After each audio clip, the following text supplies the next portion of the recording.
Olá, o Jornal da Unifra está no ar e destaca para você, na segunda reportagem da série sobre o impacto dos movimentos sociais em favor da moradia, o motivo das ocupações, a resposta do poder público sobre o problema e as pessoas que ganharam um lar em Santa Maria. O processo extravestibular do Centro Universitário Franciscano vem chegando para quem busca uma vaga em um curso superior. O Jornal da Unifra ajuda os indecisos a conhecer o mercado de trabalho de algumas profissões que têm formação a partir dos cursos de graduação oferecidos neste processo. Até o salário mensal a gente vai revelar para você. No esporte, como Inter SM Rio-Grandense articulam o início da temporada 2016.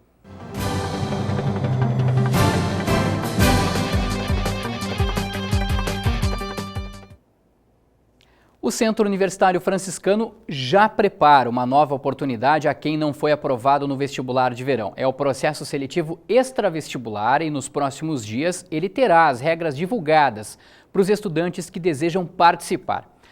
A fim de ajudar os interessados em participar da seleção, o Jornal da Unifra vai mostrar quais são as áreas de atuação e como está o mercado de trabalho de alguns dos cursos que serão oferecidos. O primeiro que a gente mostra é o curso de Engenharia Biomédica. A Engenharia Biomédica tem como objetivo desenvolver tecnologias voltadas à área da saúde na busca da prevenção, diagnóstico e terapia de diferentes doenças. A profissão foi regulamentada no Brasil em 2008. Apesar de ser uma área recente, está em grande expansão no país.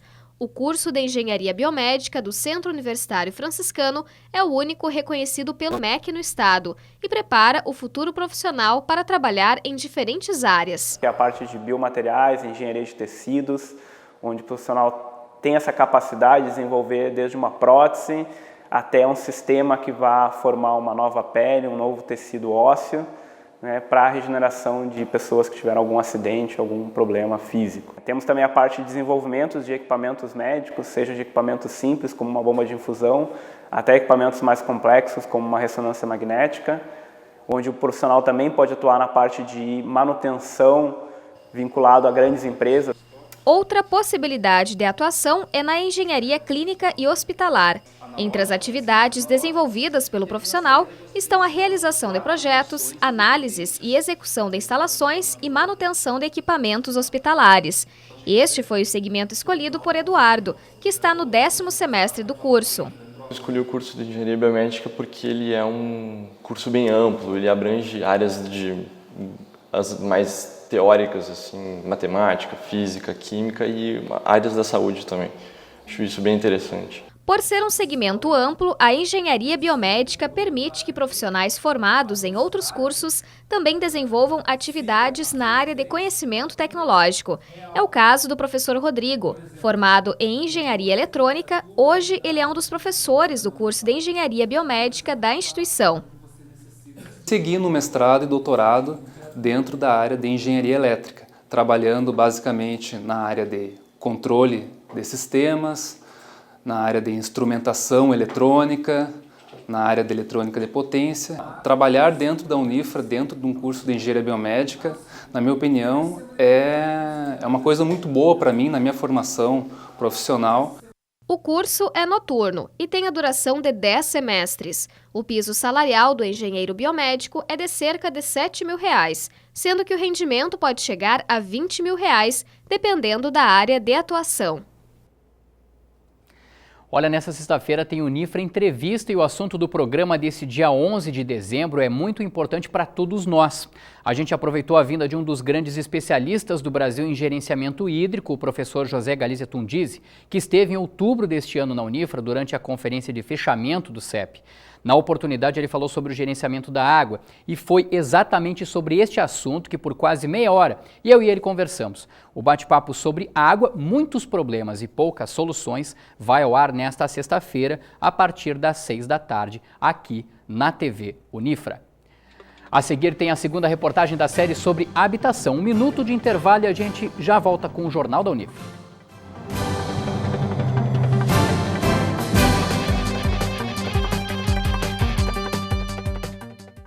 Meu nome é Isabel Roger. O meu doutorado em nanociências alia um estudo em colaboração Brasil-Japão. Esse trabalho avalia o desenvolvimento de nanoestruturas com guaraná, pesquisando seus potenciais efeitos para a saúde, como antioxidante, antimicrobiano e estimulante.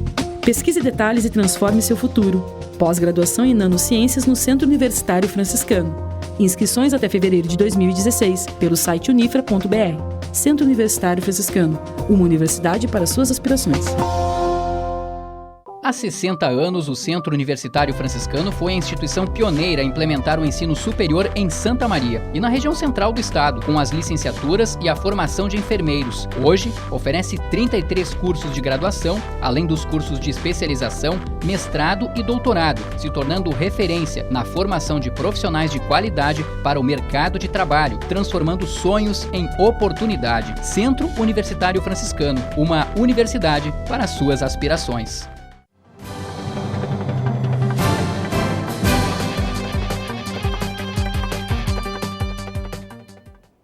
A TV Unifra exibe nesta quinta-feira a segunda reportagem da série sobre o impacto dos movimentos sociais em favor da moradia em Santa Maria. Na primeira reportagem, nós mostramos como funciona a luta dos movimentos na cidade e como é a situação de quem vive em vulnerabilidade social.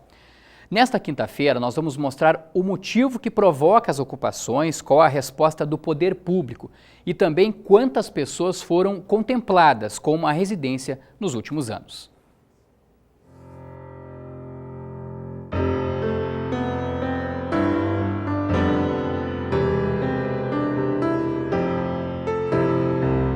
Hoje a gente tem mais de 80% da população brasileira residindo na área urbana. Então a gente tem uma dificuldade porque não se planejou com brevidade, né, esse movimento intenso da migração do campo para a cidade. Hoje a gente ainda tem muitos problemas de invasões na cidade.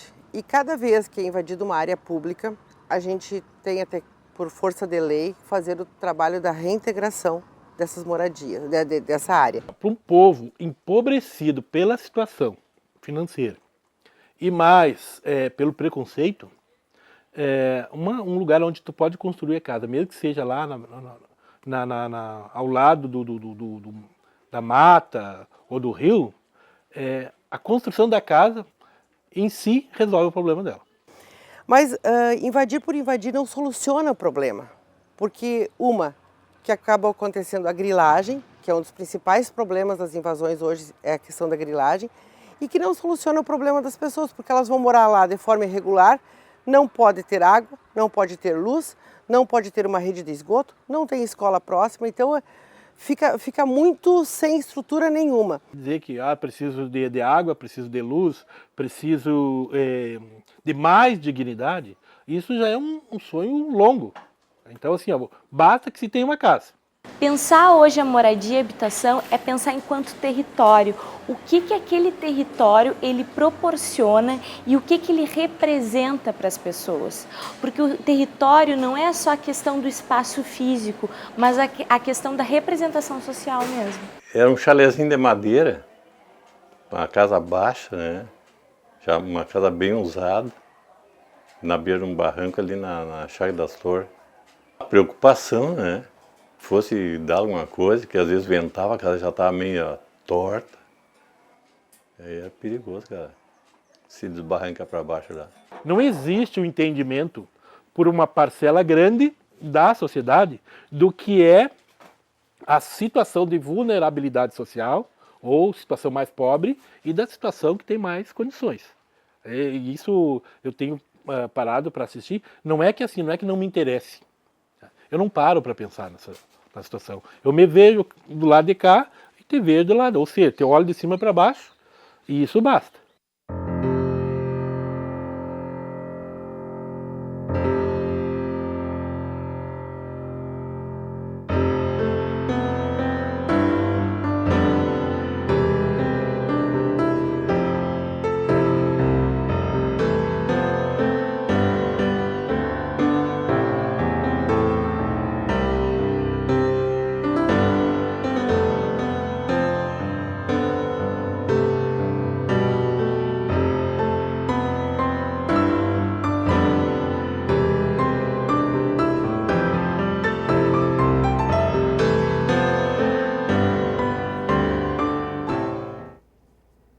Na edição de fim de semana do Jornal da Unifra tem a terceira reportagem, você não pode perder, hein? A seguir, as informações do esporte. Antes, você acompanha a previsão do tempo para esta sexta-feira.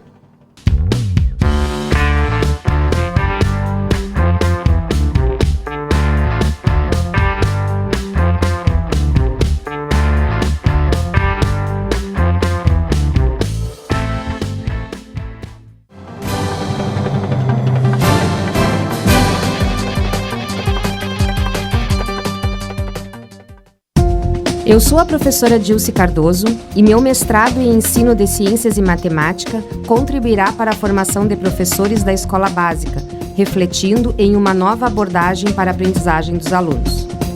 Pesquise detalhes e transforme seu futuro.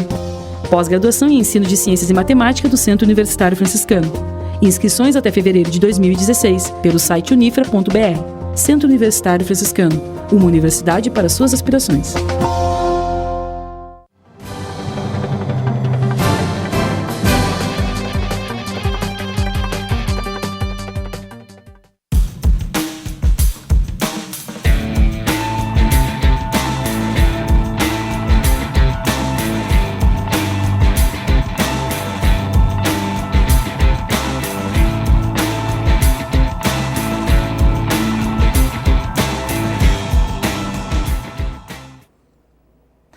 Agora a gente vai falar de esporte. O mês de dezembro é época de férias, dentro de campo e também nas quadras, mas de muito agito nos bastidores. E então agora eu convido o jornalista José Quintana Júnior para falar sobre os primeiros anúncios, a arrancada dos times de Santa Maria para a disputa da divisão de acesso de 2016 e a gente falar um pouquinho de esporte também. Tudo bom, Quintana? Tudo certo? Tudo legal? Quintana, o que dá para destacar da dupla regional nessa arrancada, nesse finalzinho de 2015 e comecinho de 2016? A gente vem já acompanhando no programa Central do Esporte, para quem acompanha a TV Unifra, né, um pouquinho desse processo, virada de ano 2015, 2016, e a gente sabe que 2016 vai ser um ano bastante complicado para a dupla regional. Por que isso? Porque a gente sabe que a divisão de acesso, além de ter apenas uma vaga de classificação para a primeira divisão no próximo ano, vai ter times como o Caxias, o São Gabriel, o Pelotas, o Guarani de Venâncio Aires, ou seja, vai ser uma competição bastante equilibrada, fora os times de Santa Cruz do Sul. Enfim, qual é a situação da dupla regional neste momento da competição? A gente vai começar com o Internacional de Santa Maria. A gente fez uma tela aqui, Gereta, para mostrar qual é a situação dos times. Vamos começar de baixo para cima, quase de baixo, a confirmação do presidente Heriberto Marqueto, que segue reeleito, que segue no comando do Internacional. Muito importante destacar essa questão do presidente, Gereta, porque o Heriberto Marqueto vem fazendo um modelo de gestão um tanto peculiar, que na minha visão parece exemplar. Seria interessante se clubes, inclusive da primeira divisão do Campeonato Brasileiro, seguissem esse exemplo dele. A missão dele é quitar as dívidas do clube, ele não abre mão disso. Até 2018, o Internacional tem uma folha paralela para pagar dívidas trabalhistas. Ele não gasta a mais do que pode. Existe essa folha para pagar dívidas e existe a folha que permite a contratação de jogadores. E mesmo assim, olha que interessante as contratações que o Internacional de Santa Maria já anunciou. O goleiro Daniel, ex-palmeirense, o lateral direito Rafael Rodrigues, o atacante Rogério Goulart, que era do Cruzeiro de Porto Alegre, da primeira divisão, Edgar Alemão, que veio do Guarani de Venâncio Aires. E anunciou recentemente o técnico Neneca, que a gente até brincou aqui no Central do Esporte, né? Chegou beijando a camiseta, ex-jogador do Internacional de Santa Maria. Quem que pode continuar do time de 2015, que participou da divisão de acesso? O goleiro Romário, que já teve passagem pelo Rio Grandense, é um ótimo goleiro. O lateral Tafarel, que também já jogou no Rio Grandense e em 2015 defendeu as cores do Internacional. O zagueiro Charles e o atacante Jorginho. Nomes que devem ser anunciados, estão muito próximos de um acerto para 2016. E do Rio Grandense, Quintana, a gente tem alguma coisa assim para adiantar, para antecipar para o torcedor esmeraldino que acompanha o Jornal da Unifra, que acompanha também o Central do Esporte e principalmente a TV Unifra, seja no canal 15 da NET, seja também no Unifra Online? Maravilha, né? No meio de tantas informações, o pessoal não tem desculpa para não nos acompanhar. A gente tem mais uma tela para mostrar a situação do Rio Grandense, que ela é bem semelhante à do Internacional Santa Maria. Também tem a confirmação do presidente José Luiz Codem. E por que eu faço questão de começar com o presidente, Areta? Porque no caso do Internacional é a manutenção de quem vem economizando, vem fazendo um plano a longo prazo. No caso do Rio Grandense, porque é uma situação que em 2015 foi um ano bastante peculiar, né? Tivemos a saída da Lisete Froelich, que é a pronúncia do sobrenome, depois o Carlos Santana. E aí, não ficou nem um mês no cargo. Não ficou nem um mês no cargo, ele assumiu de forma interina e agora assumiu de forma efetiva. No discurso, a gente acompanhando a premiação do esporte, no discurso o José Luiz Codem ele está querendo aglutinar, acalmar os ânimos e manter um discurso só na situação do rio-grandense. Bom, vamos aos nomes. Todos os nomes oriundos do time que disputou a Copa Sub-19, ou seja, trabalho do Feliciano Corrêa dando frutos aqui para a equipe de base do rio-grandense, o goleiro Wesley, os zagueiros Marinho, Zanini e Jorge André, o lateral William, o meia Richard. Eu já falo sobre o volante Giancarlo, por isso tem o asterisco ali. Perguntar, o que é aquele asterisco ali do volante? E o anúncio do técnico Rodrigo Bandeira, né? Que já comandou o Rio-Grandense. Que já comandou o Rio-Grandense e volta a comandar. Por que esse asterisco? O volante Giancarlo interessa ao Rio-Grandense, disputou a Copa Sub-19. A princípio seria anunciado neste time aqui. Acontece que o Giancarlo está apalavrado, sabe com quem? Com o rival, com o Internacional de Santa Maria. Então o Giancarlo, que tem vínculo com o Rio-Grandense, até o fim de 2015, disputou a Copa Sub-19, deve sim jogar a divisão de acesso em 2016, mas pelo Internacional de Santa Maria. Olha aí. Embora haja o interesse do presidente, José Luiz Codem, em anunciar o Giancarlo para ficar no estádio dos Eucaliptos, mas a tendência é que o Giancarlo vá para o Presidente Vargas. Um dos grandes destaques do Rio-Grandense, tanto na divisão de acesso quanto na Copa FGF Sub-19, foi o Júnior, né, o atacante. Ele está, pelo que eu estou vendo aqui, na lista dos que provavelmente, ou os que permanecem na atual essa temporada. Aqui é a lista, né, semelhante com o Internacional, que estão próximos de um acerto. Mas eu queria fazer uma observação seguinte. O goleiro Marcão, sim, deve continuar. O lateral esquerdo Cristiano, que fez uma boa divisão de acesso e disputou a Sub-19 também. O zagueiro Édipo também deve permanecer para a divisão de acesso 2016. Agora tu falaste muito bem, o Júnior e também o Thiaguinho, que foram os principais destaques do Rio-Grandense na Copa Sub-19. Marcaram gols, né, na competição. Possuem, ou melhor, receberam sondagens de outros clubes. E a gente sabe a situação financeira do Rio-Grandense, também do Internacional Santa Maria. Então, embora o presidente tenha sinalizado que há interesse em manter esses dois jogadores, eles são destaques da atual equipe que ficou entre os 4 melhores do Campeonato Gaúcho Sub-19, não há certeza que o Thiaguinho nem o Júnior permaneçam em 2016. O Rio-Grandense já sinalizou que quer a permanência deles. Os jogadores ainda não assinaram nada para o próximo ano. Perfeito. A gente tem aí as datas já definidas da divisão de acesso, Gauchão 31 de janeiro, perdão, exato, né? Divisão de acesso um pouquinho depois, né? Logo, geralmente começa ali entre fim de fevereiro e início de março, né? Mas as datas já estão definidas. Eu confesso para ti que eu não preparei isso para o jornal. Por fora. Eu fiquei mais pegando as informações em relação às contratações. Importante ressaltar que o Internacional já está indo às compras, a gente vê alguns jogadores de fora, e o Rio-Grandense nesse momento só anunciou jogadores da base. Deve anunciar alguns nomes mais cascudos, como a gente diz, experientes, nas próximas semanas, e é importante reforçar de uma vez, né, Gereta, porque tem muitos times que já estão contratando de imediato, já estão acertando seus times. Inclusive existe aquela situação que é a seguinte, o jogador fecha com o Giareta, por exemplo, que vai disputar o Campeonato Gaúcho pela primeira divisão de forma emprestada para um clube da primeira divisão. Quando ele retorna para o time da divisão de acesso, não é considerado reforço vindo da primeira divisão, porque há um limite. Né? São 3 jogadores que podem vir da primeira divisão para jogar a divisão de acesso. Perfeito. Só que se o jogador já tem vínculo com o clube e joga de forma emprestada para um time da primeira divisão, ele retorna naturalmente e não é considerado reforço.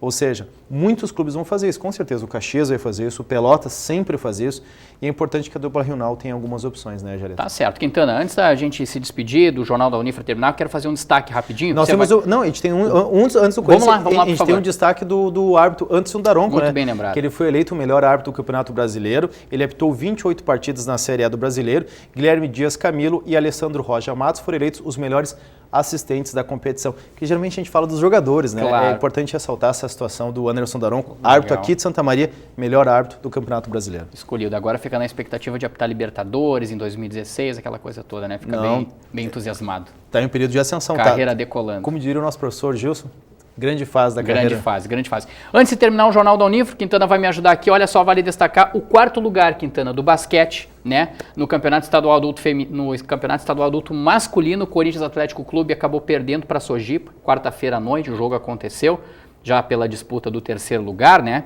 E esse jogo foi em Porto Alegre, e a equipe acabou então sendo derrotada pela Sojipa. Lá em Porto Alegre, qual é o placar lá, Quintana? 96-63, né? Pois é, jogo em que ambos estavam disputando, como a gente estava falando antes, o 3º lugar. Eu acho que Só por essa retomada do Caxias do Sul, não, o Caxias do Sul vai disputar o título coração domingo. fala mais alto nessa hora. Só pela retomada do Corinthians, né, após 15 anos de jejum ali, né, de ausência, isso já foi bastante importante, pelo menos. E sem falar que o professor Catila, e fica os parabéns para ele por todo esse projeto que ele está construindo, ele falou aqui da diferença da folha salarial do Caxias, que hoje representa o Rio Grande do Sul na MBB de 2 milhões por ano, e do Corinthians, que é 15 mil. Ou seja, para a temporada toda. Né? Então, a diferença de orçamento. Então, com esse orçamento, com um time formado todo em Santa Maria, um time da base formado aqui, levar o Corinthians ao 4º lugar do Campeonato Gaúcho, é um grande resultado, é um começo, é o retorno do Corinthians para a elite do basquete gaúcho, né, Geraldo? Tá certo. Lembrando que a decisão do estadual adulto masculino vai ser no fim de semana em Caxias do Sul, entre Caxias do Sul e o Luba, lá de Uruguaiana. E eu não tenho a menor dúvida que o Direito vai torcer pro Caxias. Né? Tá certo, tá certo. Obrigado, Quintana, pela participação aqui. Valeu. Grande abraço, hein? O Jornal da Unifra fica por aqui. Você também pode conferir a nossa programação no nosso canal do YouTube, o Unifra Online. Convido para você mais uma vez, acessa lá. Um grande abraço a todos e até mais.